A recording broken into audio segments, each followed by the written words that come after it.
But yes, red light, which obviously heals mitochondria and stimulates energy production in the mitochondria, huge bit of it should be a major component of someone who's trying to, because you can't, you fix your diet.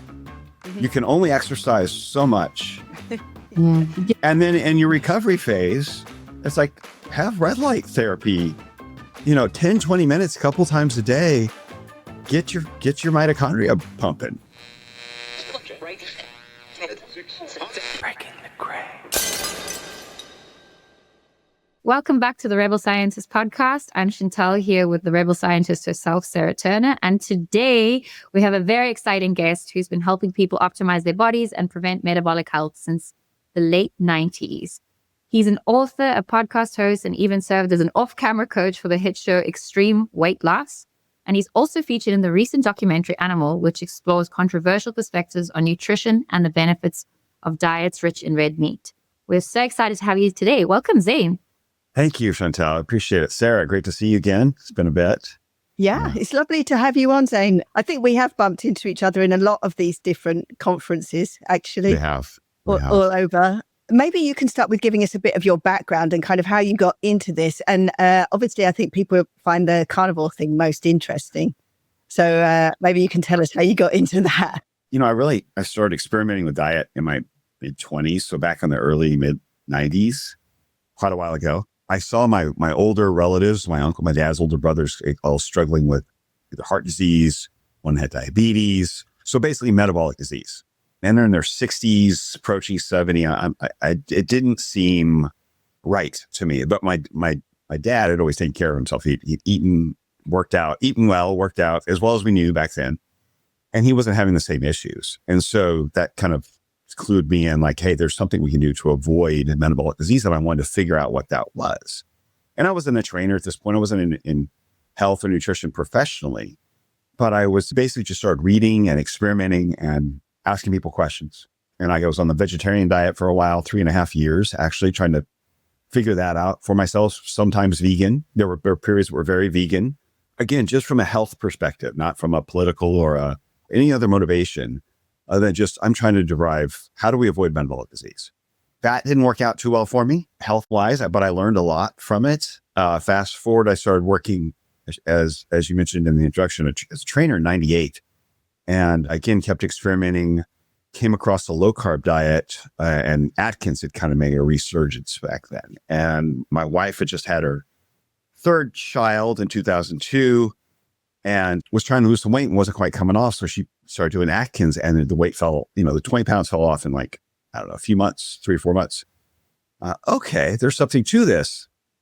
So that began an exploration into low carb, 2010, playing with intermittent fasting, fasted workouts combined with low carb for myself. Did that for many, many years, almost a good decade of that. And then that experiment also ran out. I kind of hit a wall. I was getting older, obviously I was pushing 50. And I know I was run down. I wasn't sleeping well. I was kind of burnt, like just worn out all the time. Wasn't recovering, wasn't progressing with my workouts. There's areas of my blood work that were off, like high sex hormone binding globulin, which is usually a sign indicator of high cortisol levels. In addition to the sleep disturbances, that was a big clue for me. And some issues with thyroid stimulating hormone. So that was being stressed. I just wasn't eating enough and I was working out too hard. It was basically over leveraging metabolic stress and I'd hit the wall and I had to like step back, get the ego out of the way, realize I've been not only doing this to myself for many years, but telling other people to do it and had to reassess how I was approaching everything and why. And I realized I'd gotten too emotionally attached to my diet or to my dogma or my whatever it is you want to call it. I wasn't being objective about my strategies. I was kind of, again, emotional about it. And it had impaired my judgment. And I'd looking back, I'd done the same thing with vegetarian, like took it too long, too far when the signs were there that I should have changed sooner. And that's really over the last few years since I hit that wall, been just experimenting, just trying to be really objective, change something, look at blood work, see how I'm feeling, and really take an objective, non-attached approach and realize really humans, we're better off. I think we work better when we have changing variables or we have changing strategies, and we seasonally or cycle in and out of different stimulus, depending on what it is, whether it's exercise, diet, or like hormetic stress, which you're obviously very familiar with. A little bit is what you need to stimulate change. Too much, and you've over leveraged the stress. And the same is true, I think, with when we take dietary strategies that are meant to make a change, they have to create some level of metabolic stress, but we tend to over leverage those. We want to set it and forget it kind of program. And we just want to go and just keep going the same direction without having to really think about it. And our bodies don't work that way. And by the time we start adapting to a stressor, if you adapt to it, when you get to the end, you don't want that, because the adaptation process to achieve homeostasis is one to reduce that stress. Well, everything has to change to reduce that stress and get used to whatever that stressor takes you in a place you may not want to be. And in other words, you have elevated cortisol, or maybe lower thyroid, or some other, disrupted sex hormones. It could be enough, depending on what that stimulus is, it's going to have a ripple effect into other areas as your body starts adapting. And so that's a long-winded approach to what your question, but it's basically, I've gone full circle back to, there is no one way to approach things. Most diets will work for a time, and then they'll stop because your body adapts, and our bodies need change. They need new stimulus, and we need to manage that stress, and we don't need to be emotional with our diet. And that's kind of, I'm at a point now where that is my, like, how would you approach this? I would approach it like this, with a mindset of understanding that your body is not, you can't set it and forget it. You've got to pay attention to what's going on and the feedback that's giving you, and then continue to adjust from there. Well, so basically, to answer your question, it's been a time of experimentation and trying to stay curious and open-minded and open to what my body is telling me, rather than getting caught up in a idea or an ideology. It's really interesting, I think, that you mentioned. I wanted to take a little bit back to the concept of just metabolic fitness even, and ask you a little bit about what you would say metabolic fitness is. And also, it's really interesting saying that you're doing a lot of experimenting, but I feel like for a lot of people that are, whether they're in the biohacking space or just in the health space trying to lose, or just someone who knows nothing about health and wellness, who just goes with the diets, like you say, because there's results for a short period of time. 2 questions within there is like, what would you say is metabolic fitness? And for someone who has no concept of maybe where to begin, what you would suggest as just simple ways to sort of start that process, to listen to their bodies, or sort of start tuning into what their metabolic fitness and supporting that could look like? Okay, great question. Metabolic fitness, I think, begins with the hormones that help regulate blood sugar and metabolism. So we're looking at insulin. Unfortunately, most doctors aren't looking at fasting insulin. They're just looking at fasting glucose and sometimes an A1C. But it really starts with fasting insulin. And that's something I think everyone should be including on their blood work, whether their doctor agrees with them or not. You can hopefully, and depending on where you are, insist that it's there, or go on your own and find one of these services, because that will do your blood work for you, because the fasting insulin can start to change and go up out of range 10 years before your fasting glucose comes out of range. And so fasting insulin is what controls your glucose. It's what manages your glucose. And it will ebb and flow. It'll go up and down a little bit, but for the most part, it stays in a particular range, depending on your health, but it stays in a low range, because you don't need a lot of it in your body all the time if things are healthy. But the harder it has to work to manage your blood sugar, to keep your blood sugar in range, the more elevated that fasting insulin will become. And that's why it will go up over time, over a number of 5 or 10 years before the blood sugar starts coming out of control, because it's working, in a sense, behind the scenes, or initially it's the front runner in trying to manage your blood sugar. So fasting insulin is one to add to your blood sugar or to your blood panel. And then, keeping thyroid, which most people don't realize. You see test results with a T4 and maybe a thyroid stimulating hormone. So what's really happening with thyroid is it's supposed to be converted from T4 to T3, but a lot of tests don't include T3. So see, T4 is strong, but the T3 isn't on the test results. And if that's low, you've got a problem basically creating cellular energy, converting T4 to T3. And that can be impacted by diet, stress, lack of sleep. Poor sleep quality. A number of things can be impacting that, including your diet, the quality of the diet, quality of the foods that we're eating. Anything that impacts cellular stress or oxidative stress in the cell or in the mitochondria, which I know you're very familiar with, Sarah. So those can impact thyroid. And then, body fat is a good thing to measure, not just from a vanity metric, but I think primarily visceral fat, which is the fat that gathers in the torso, under the muscle, around the organs. So the fat under our skin, which is what most of us are worried about, right? The fat we want to trim off before we go to the beach. Subcutaneous fat's not super hormonally active unless you have an abundance of it. But the visceral fat's quite hormonally active, and it definitely impacts hormone function and organ function, which then downstream affects hormones, particularly the liver, how we metabolize food, insulin controls blood sugar, the pancreas, obviously, which controls insulin release, but the liver signals and the liver's response to insulin and glucagon impacts how well it regulates our blood sugar, because that's one of the major roles of the liver, is to manage our blood sugar, to release more glucose if we need it, or to shut off that valve when we have too much of it. And if you start negatively impacting the liver's ability to manage that, you have a blood sugar issue. That is insulin resistance and diabetes. That begins with the liver's insulin resistance. Generally speaking, it usually begins with the liver's inability to control blood sugar.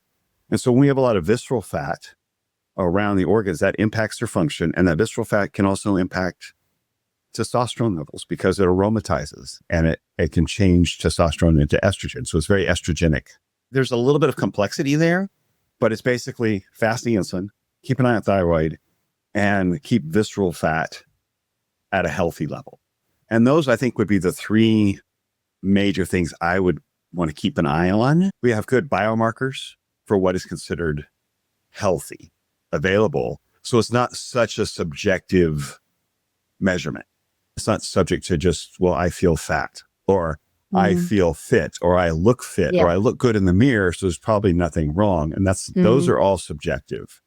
Whereas if we can have someone who looks good in the mirror, but they have elevated fasting insulin, or their thyroid's not converting like it should, or maybe they've got some visceral fat that's just hiding on the surface and impacting organ function. And so those are, again, measurable, objective signs of a level of metabolic fitness. I've got so many questions just from that bit, Zane. I had to just scribble it down as you were talking. I can get a little long-winded. I apologize. Okay, so really, I suppose the questions are mainly, what kind of testing are you doing and how regularly? Because it sounds like there's a lot of stuff there that you're testing. And I wanted to ask whether you've kind of tried the glucose monitors. But I think I want to go back to this visceral fat versus subcutaneous fat, because that was very interesting. And I've never heard it described like that visceral fat is more hormonally active. That's very interesting. And maybe you could tell us how that works. And the other thing is, you said you kind of want to lose that fat. How do you kind of lose that fat over the other kind? Is there a way that you can specifically target that fat?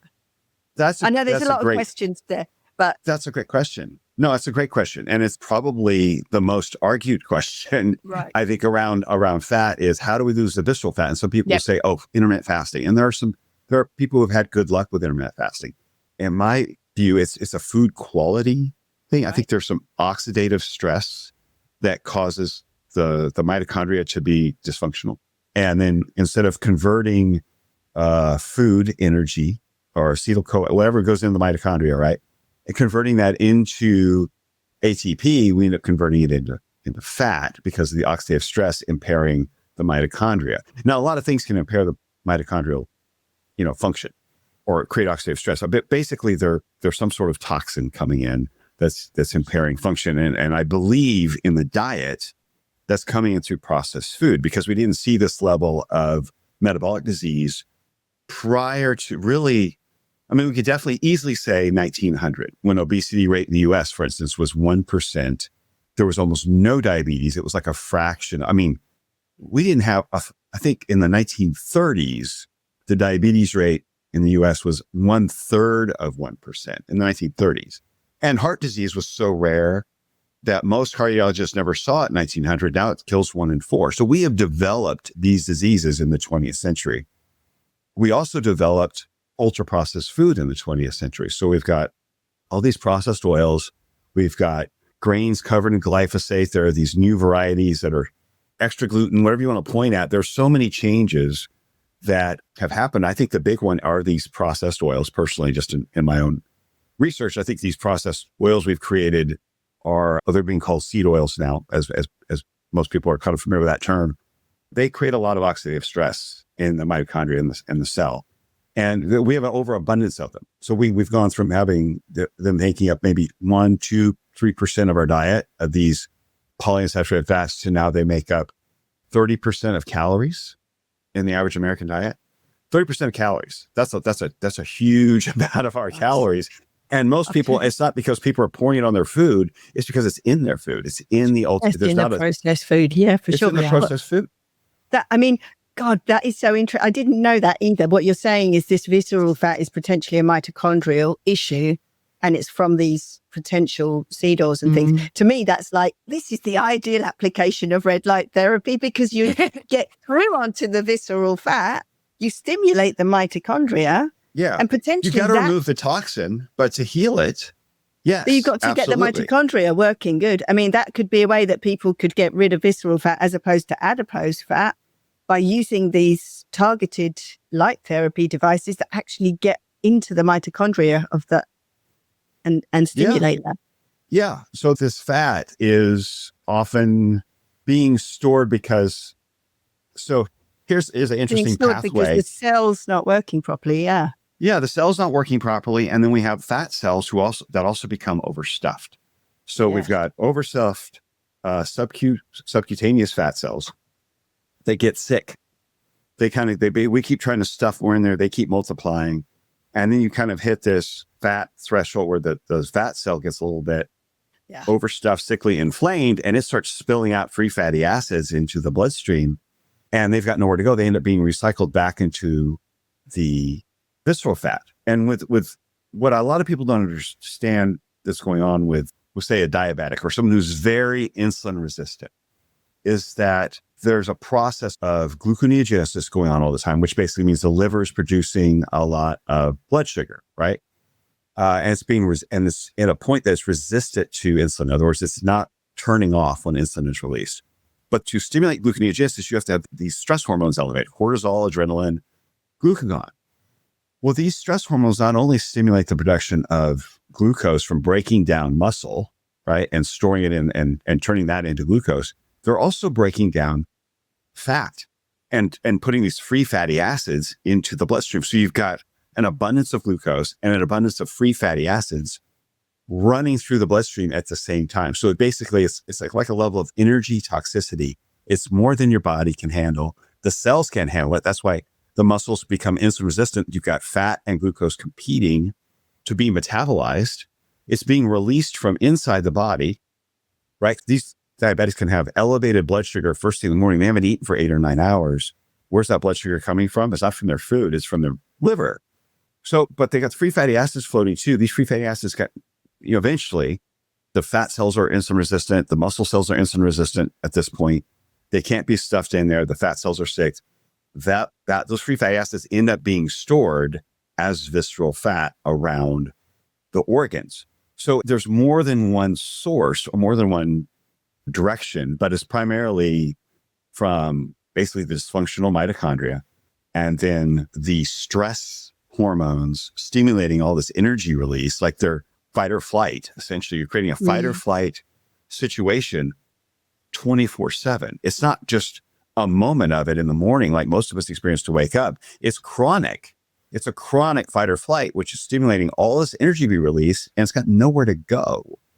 And if half their tissues in their body are insulin resistant, it ends up in the visceral area, building up around the organs, which further complicates or irritates the problem of the insulin resistance. So it's a vicious cycle of stress, energy release, energy storage, and then starts all over. But yes, red light, which obviously heals mitochondria and stimulates energy production in the mitochondria, huge bit of it should be a major component of someone who's trying to, because you can't, you fix your diet. You can only exercise so much. And then in your recovery phase, it's like, have red light therapy, 10, 20 minutes, a couple times a day, get your mitochondria pumping. And yours is awesome because it's on the abdomen and the skull. Yeah, exactly. So better sleep, better organ function. I think those are two, if you're going to hit two areas, which as you did, that this is on purpose, obviously, because they are so connected, the gut, the brain, obviously, but brilliant areas to focus on. Yeah. Zane, so also just to the second question that Sarah mentioned, just to go back on it, what tests would you remind say? me. Yeah, we keep asking you multiple ones because there's so much there. Is what tests and how consecutively would you say are, or what's something that you suggest? So the testing, like fasting insulin is a simple blood test you can add. I might look at it once every 6 months, unless you're trying to be really aggressive, but once every 6 months is plenty. Thyroid, the same. Make sure you're including T3, or maybe even, if you can get it, a reverse T3 on there, not to overcomplicate it. There's two forms of T3. T4 can be converted. There's an active T3 and a reverse T3. And sometimes when the energy is being blunted, like your body is trying to down-regulate energy loss because it thinks it's starving to death because you've been over dieting, it'll convert, or over exercising. You'll convert, instead of to the active T3, you'll convert it to a reverse T3, which really doesn't give you the energy you need. It just kind of helps the T4 move along. And so that's an oversimplified way of explaining it, but basically you have two forms of T3, active and reverse. And the reverse is not what you want. So if that's really high, the active T3 is low, again, you've got an energy problem. And usually it's from over dieting and or over exercising, and I was doing both. So that is very interesting, because I feel like people tend to lean towards that. If you're trying to make a difference in the body, you can go either way. And especially with the diets you're speaking of, that's why I'd be curious to know regarding the carnivore diet, because obviously animals doing really well, and a lot of people are seeing good benefits from it. But I'd be curious to know what you would warn people against, or just to watch out for if they're kind of in the full spectrum of that, or full spectrum of any, limiting diet, I guess is a way to put it. Yeah, happy to address that. One last test for the visceral fat. Yes. You need a DEXA scan to see that, or an MRI, but usually MRIs are cost prohibitive and not as available, and you need a prescription. But a DEXA Not just scan. a simple impedance scale. They're okay. You're going to get overall body fat. They might estimate visceral fat, but it's not going to be super accurate. If you get a DEXA like once every 6 months, it's safe enough that, because there's some level of, they're not x-rays, but it's basically the scan you get for bone density, but it's a different software. And it can look at the visceral fat and it'll tell you exactly how much of your fat is sub-Q versus visceral. And if you get eyes on that every 6 months, that's a safe enough span, but you're going to get a real more accurate measurement of the visceral fat. And that's a really good indication of where your health is going, your metabolic health is going, is how much you're storing or losing in that visceral area. Unfortunately, it'd be great if we had better technology to measure that, easier technology. They didn't have the same level of, radiation, I guess, from it as you have from a DEXA, or we had something. Yeah, I just use the impedance. I don't do these testings, but as you know, I go to a lot of events where people are showing these things. So I'm hopping on the machines every event. And I thought they were fairly accurate. The ones where it's an impedance thing. You just hold your hand. They're getting better, but they're looking at overall. It can be thrown off by your hydration level. Okay. Or if what you've eaten, it counts food as, does it count as lean mass or fat, the food that's in your stomach? Okay. Coffee? Some of them estimate by age. You know what I mean? So some of them will actually change the average of what they're looking at depending on the machine. I put in if I change my age, if I go from 54 to 24, it's going to give me a different number because sometimes they're looking at what your average is compared to other people your age, which is totally, I mean, I throw that way off. And so, because most people my age are not that lean. Yeah. And so I've had some of those put me at 3 or 4% body fat. And there's no way I'm 3 or 4% body fat. I was closer to 10. But it's because I was so low compared to everyone else. It had data on that was over 50. Yeah, I see. So it just depends on the machine. They are getting better. And that, again, that's good overall estimate. And if you're using the same machine over and over again, then you could probably judge, I'm losing body fat over time. If you're going to different machines, it's like stepping on different scales. You're going to get a different reading. It's going to be slightly off. But I think technology's catching up slowly, I think. So we'll get there. To answer your question, carnivore is a great elimination diet. And because it gets rid of, I think the biggest benefit of it is that it gets rid of a lot of those junk foods that I mentioned. It can allow the biome to reset in a short term.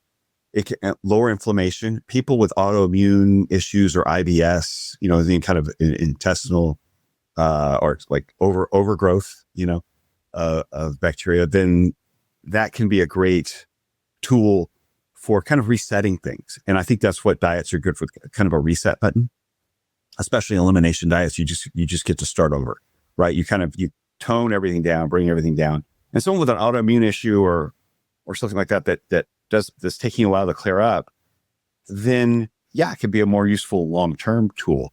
In regards to metabolic health, weight loss, I think it could be a good kickstart, reset the appetite, reset your habits and the biome as well. You get some of those, those little buggies kind of like calm down and not all the ones that crave sugar, they start to die out. Cheeky ones. Yeah, exactly. But long-term, I think there's, like with any diet that overly restricts any macronutrient, you're going to have some stress that occurs. And if you adapt, and as we see this, I've seen it a number of times. I still see it in people who do it too long. I know it's similar response that I had in my own body with just too much low carb, intermittent fasting, and all the fasted workouts. There's too high of a level of metabolic stress for a long period of time. And so ideally you want to cycle in and out of that, in my opinion. That's where I am right now. My thinking right now is cycle in and out. Use it while you still have the benefits of your body responding to it, of trying to engage that movement towards homeostasis. But long before you achieve homeostasis, you pull back out, refeed. Refeed does not mean eat pizza and fried potatoes and, garbage food and donuts, right? It means just eat more wholesome, good, whole food.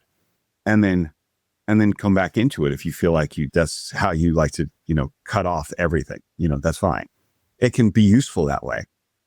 But again, I think almost any diet that creates a response like that can be useful at weight loss, as long as you don't over leverage it or do it too long. And then you cycle back out, you refeed, and you go back in while it still has a response. Because again, once it adapts, you've got textbook. There's two conditions. One's low energy availability, which LEA, and then REDS, which is reduced energy deficiency in sport. And they see these in young athletes who are doing a low calorie or a low carb diet to make weight for a certain sport. But basically they're underfueled and overtrained in these athletes. But basically you have lower thyroid. Sometimes they have hair loss, disrupted sex hormones. You see disrupted menstrual cycles in the younger women, because they're young athletes. That's what they're usually college athletes. And so issues like that, they're all related to essentially too much metabolic stress. Any diet that restricts like that, restricts energy, you're going to have that. And you're going to have elevated cortisol. Your body has to make glucose. Your body uses glucose 24/7, right? And some organs need it all the time. But at best, the best ketogenic low carb diet, maybe you're using 70% of your energy is coming from fat and ketone combination at best. That's like top. The other 30, probably like 35% is coming from glucose. That's got to come from somewhere. And your primary source of glucose is going to be breaking down lean mass from muscle, skin, and bone. And then if you've just eaten, it can use some of that protein as well. So what I have seen in a lot of people doing keto, low carb, or carnivore for a long period of time, besides the fact that their body gets stuck and stops losing weight, is you have elevated blood sugar. So their fasting glucose starts coming out of range. It starts going in the 90s or even hundreds when they're fasted. I've even seen some elevated A1Cs where they're up around, now they're fasting, their insulin still stays low usually, but the A1C can push up 5.8, 5.9, 6, 6.1. That's not good. So what is it you're saying, Zane? What is the thing you're talking about? The A1? A1C and blood sugar, fasted blood. So A1C is the impact of sugar on the red blood cells, right? Do you guys not have that test in England where you have a red blood? It basically tests the impact of sugar, the elevation level of sugar on the red blood cell, because it's a 3-month. Red blood cells live for about, I think, 120 days. Right. Erythrocytes, they live for about 120 days. And so they do A1C is basically a 90-day, it's kind of like the impact on these cells over a 90-day window, essentially, where they live for about 90 to 120 days. So basically it's the impact on these red blood cells, because it gives you a short window because their lifespan is so short. Gives you a short window of the impact of blood sugar on those red blood cells is carry, oxygen everywhere, right? So red blood cells can't burn fat. They have to burn sugar. And so, because they don't have mitochondria. And so I knew you knew that, but I mean, the listeners understand that. And so they're in the blood, they're subject to the blood sugar levels. And so it's another test we do. I didn't know if you did that in the UK, but in the States. Maybe we do. I must admit, I'm not a big tester, but maybe they do. But I just hadn't heard of it, that the A1C. Okay. I hadn't heard of that test. A1C is what's looking at red blood cells, the impact of sugar. Yeah. And then, so I've seen those elevated as well from some of the long-term carnivore people where it's like above range. It's in diabetic ranges. And it's because the liver is spitting out too much glucose. Basically, they're over-indexing. The metabolic stress has caused them to the level of gluconeogenesis has become so elevated because it wants more glucose and the stress hormones keep going up. And so it's because they're not eating it, their body is essentially overproducing, especially if they're very active or they're very athletic or working out. Their body's responding to like, okay, we got to make up for this missing fuel. For the deficit. Yeah, for sure. All night long. Yeah. So their blood sugar never really comes down. Wow, that's very interesting, isn't it? You kind of, What is the basic tests then that you say you would do? Because there's a lot of tests there and it seems like there's a lot of things testing. If you were kind of like starting out and you wanted to get like a baseline measurement and maybe not do the whole plethora of tests, where would you start out? Oh, man. Well, I mean, blood glucose is an obvious one. If that's out of range, but I can't get away from fasting insulin. That's going to give you that's the early indicator. You can leave if you get that blood glucose and the fasting insulin, you don't need the A1C. It's one that most doctors will include. Okay. But as far as ones that you need to physically ask for, because most of these tests, they're doing something close to it, like in the metabolic panel. At least in the US, most doctors are going to have a metabolic panel, which is a host of what they consider the ideal metabolic markers, but they can't treat insulin. There's no drug for it. You can lower someone's blood sugar with a drug. You can't lower their insulin with a drug. Except now these GLPs kind of challenge that a little bit. Over time, they can help. I'm talking about those Epics and the Sepetides and stuff. But most doctors still aren't including fasting insulin. And a lot of them aren't including the T3, which is the other thyroid hormone that you're supposed to be converting the T4 into which indicator of making cellular energy, making ATP. So fasting insulin, T3, and then go get a DEXA scan. Those are the top three. I mean, which is not a blood test, obviously. It's just a scan. But those I would say would give you a better indication of what's going on metabolically in your body.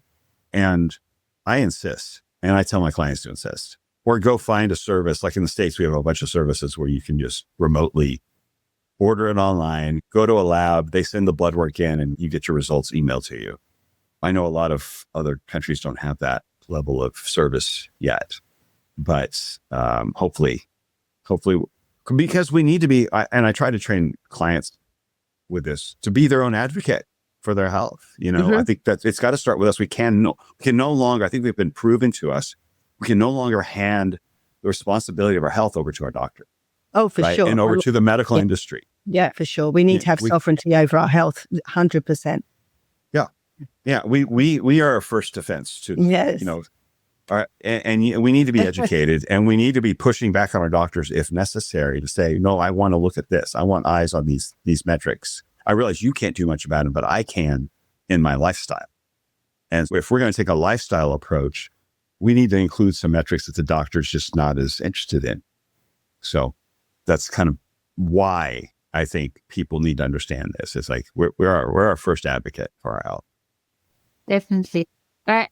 So in say, if someone's done all these tests and maybe you could share a little bit about what you share with your clients. And I know you mentioned the PDFs that you have available and what that includes. Or the 40-day, the 40-day, it's free 40 plan. So basically it's for people over 40. That's kind of geared to, that's where a lot of my clients are between 40 and 60. I can understand why that's not clear. I hadn't thought of that before. It's free 40 plan. The 40, so for people, 40, it's because I appreciate people 40 to 60.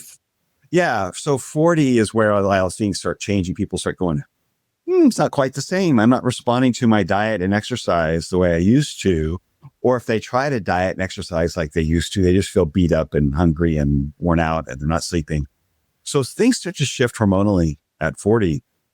And so getting eyes on, it's basically a workout that doesn't beat you up, kind of taking a more smarter, not harder kind of approach to your health, where you're not just trying to over leverage the latest diet, but you're removing the toxic ultra processed food and letting your body heal.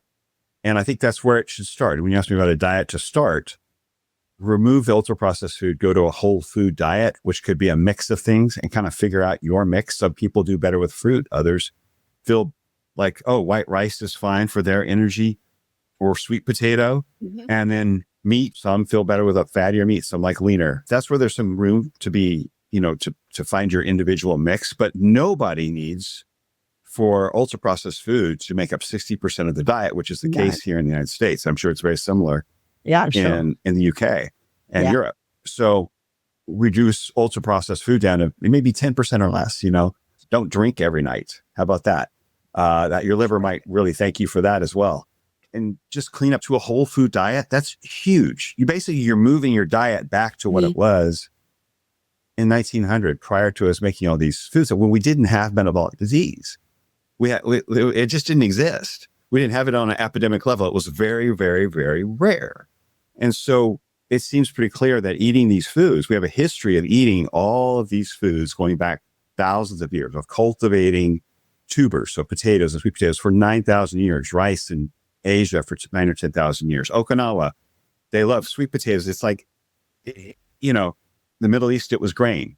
And so this is how we survived for thousands of years without metabolic disease. We ate everything. We ate what was available. We were opportunistic omnivores. Yeah. If we had food available, we ate it. And we survived, and we didn't have this epidemic of metabolic disease. This is such a new thing. It has to be brought on by new food. Mm-hmm. And so eliminate those processed foods is the best place to start. And start, basically bringing more whole food or single ingredient food into your diet, where that makes up 90% of the diet. I may have lost track of your last question, actually, to be honest. No, that was cool. It was a great sum up, because I think, what you're saying is moderation, and try and go back as much as possible to kind of pre-industrialization, because that's sort of where it all went wrong. And also, I think the thing we're kind of in this whole biohacker world, people do become a little bit obsessive.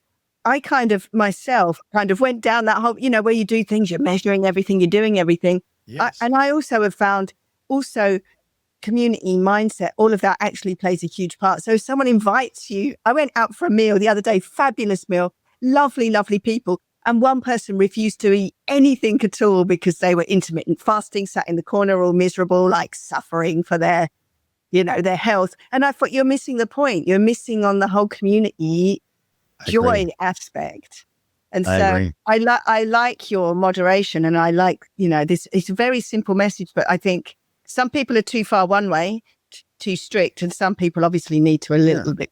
I just like to, what was the culprit? As long as we eliminate the culprit, if we eliminate the toxic or the source of the oxidative stress, we're moving forward. Yeah. But when we get too wrapped up in our ideology or in our structure, we do, like you said, we miss life. Yes. And part of life is community. That's a big part of it. And so I 100% agree with you. Yeah. Yeah. So it's free 40 plan, free 40 plan. Free 40 plan. There we go. That's what I was going to ask you. The plan it's basically diet, exercise, and some biomarkers. Basically, I listed there the biomarkers for your lab work, from everything from metabolic markers I mentioned to hormone. So sex hormones for people who want to do hormone replacement. It gives them some optimal ranges versus kind of the standard ranges that your doctor might be looking for. Like, oh, this is normal for your age. Well, when you're over 40, you don't want to be normal for your age. No, you want to go back to what my hormone levels when I was 25. And so normal for your age doesn't work for those of you who are trying to optimize and biohack. So it gives some optimal ranges for the sex hormone range as well, for those who want to try some bioidentical hormone replacement. Okay, amazing. Thank you so much for sharing that as well. And for anyone, we'll include it in the show notes, the link, so you can go find it. And thank you. Before we run out of time, I wanted to ask you a quick rapid fire round questions if you're up for it. Okay. First thing that comes to mind. All right, I know it's early. Best everyday food for metabolic health. Best everyday food. A whole egg. Great. A whole egg. I mean, we love eggs. Yeah. Favorite fasting window currently. Ooh. Okay. For sleep, I would have said morning a few years ago. For sleep, I would stop eating around 3-4 o'clock. Oh, if you're going to fast, and go 4 o'clock in the afternoon. Well, I mean, basically, if you're going to create a 16-hour window, if you want a 12-hour window, it's easy. Stop eating after dinner. Yeah. But if you're looking for that 16-hour window, back it up from dinner. Don't skip breakfast and lunch. Eat in the morning. Interesting. You're going to bring your stress hormones down. You're going to give your body energy to use throughout the day, so you're not relying on stress energy and gluconeogenesis, and then stop at night, and you're actually going to sleep better because you're going to, you'll have lowered the stress hormones in the morning, and you'll empty the digestive system, let the digestive system calm down in the evening, and you'll have more deep sleep. Fascinating. Great. So, and one exercise you'd never give up. One exercise. I would say well, I mean, yeah, but it's probably, wow, that's a tough one. One exercise. I would say a single leg lunge, a single leg squat. So basically trying to hit one of the hardest ones. Down and up on one leg. Pistol squat. Pistol squat. And what do you feel like is the biggest myth in the health and fitness industry? Or one of them? It's a lot. Sorry, I should have heard you. Yeah. Sorry, but then you'd have clapping, Zane, so we thought it was safe to ask. Yeah.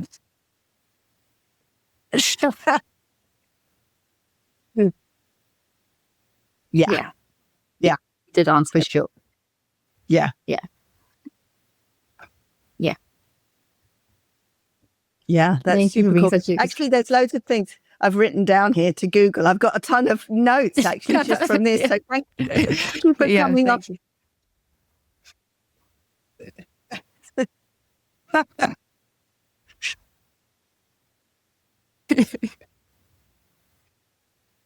And Zane, yes, there's one last one just because it's fun and I love hearing. One last question was, if you could put a message on a billboard for people to see, it can be philosophical or revolving health, and even just something that resonates with you currently, but a message on a billboard for millions to see. What's the first thing that comes to mind, I guess? This might be a little complex, but basically metabolic disease is not your genetic destiny. Essentially, it's under your control. Yeah, that's great. It's under your control. That's why you control it. It's under your control. In your control. Yeah, empowerment. I like. Yeah. Cool. Thank you, Zane, for coming on. It was such a pleasure. And maybe just tell everyone where they can find you before you go. The easiest place to find all my socials is on zanegriggs.com. I've got a list of them in there. I'm most active on Instagram at Zane Griggs Fitness, and then YouTube is just at Zane Griggs. If you want to find me, go to zanegriggs.com and find the social of your choice. And I may or may not be that active there, but Instagram and YouTube is where I tend to People can live. track you down, I'm sure, and we'll definitely put that Okay. information sheet in. And thank you. I mean, it's such a lot of information. I'm sure it's hugely helpful for people. So it's Thank super you. cool to see you, and hopefully we'll see you at another event soon. Yes. Coming across I the look world. forward to it. Yeah. Thank you, Sarah. Thank Thank you so Chantal. much. Too. Till next time. Thank right. you. Breaking the